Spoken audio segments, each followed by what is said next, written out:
আপনারা নিজের তোলা ছবিটাকে কিভাবে এই মতো থেকে এই মতো করবেন মাত্র 2 মিনিটে।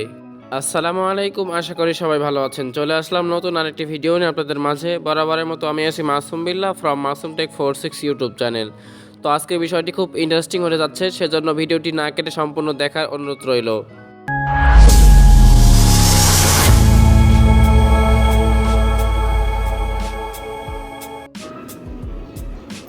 তো সেজন্য আমাদের সর্বপ্রথম যে কাজটি করতে হবে, আমরা আমাদের ফোনের প্লে স্টোরে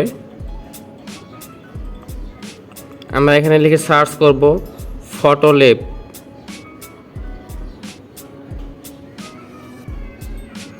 এরপর সার্চ করব, এরপর দেখতে পাচ্ছেন আমাদের সামনে কিন্তু একটা অ্যাপস চলে আসছে। দেখতে পাচ্ছেন অ্যাপসটির লোগো এরকম হবে। এরপর সিম্পলি আপনারা অ্যাপসটি ইনস্টল করে নেবেন। তো যেহেতু আমার আগে থেকেই অ্যাপসটি ইনস্টল করা ছিল, এজন্য আমি কেটে দিলাম। এরপর আমি যাব সেই ফটো ল্যাব অ্যাপসে। তো এখানে আসার পরে দেখতে পাচ্ছেন আপনাদের সামনে কিন্তু এরকম একটা অপশান আসবে। তো এরপরে যে কাজটি করতে হবে, আপনার যে ছবিটা আপনারা এডিট করতে চাচ্ছেন, এখানে দেখতে পাচ্ছেন এডিট ফটো, এখানে ক্লিক করবেন। ক্লিক করার পরে আপনাদের সেই ফোনের তোলা ছবিটা আপনারা এখানে অ্যাড করবেন। দেখতে পাচ্ছেন আমাদের সামনে কিন্তু ছবিটা এখানে ইম্পোর্ট হয়ে গেছে।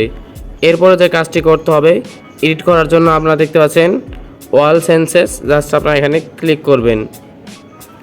দেখতে পাচ্ছেন আমাদের ছবিটা কিন্তু স্ক্যান হতেছে।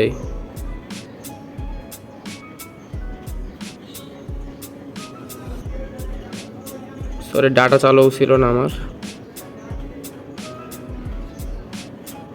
দেখতে পাচ্ছেন আমার ছবিটা কিন্তু নিমিষেই মাত্র 1 মিনিটে পুরো স্বপ্নের মতো ব্যাকগ্রাউন্ডে তৈরি হয়ে গেছে। আপনি চাইলে এখানে আরও ব্যাকগ্রাউন্ড আছে চেঞ্জ করতে পারেন।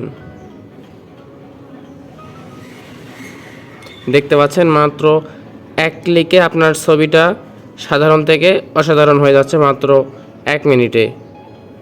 তো সিম্পলি এই ছবিটি সেভ করার জন্য আপনারা এখানে দেখতে পাচ্ছেন রাইট চিহ্ন, এখানে ক্লিক করবেন।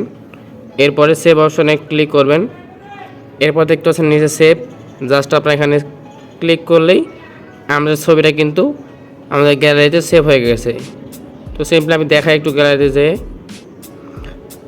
দেখতে পাচ্ছেন আমাদের ছবিটা কিন্তু সম্পূর্ণ এইচডি কোয়ালিটিতে নতুন রূপে আমাদের সামনে চলে আসলো।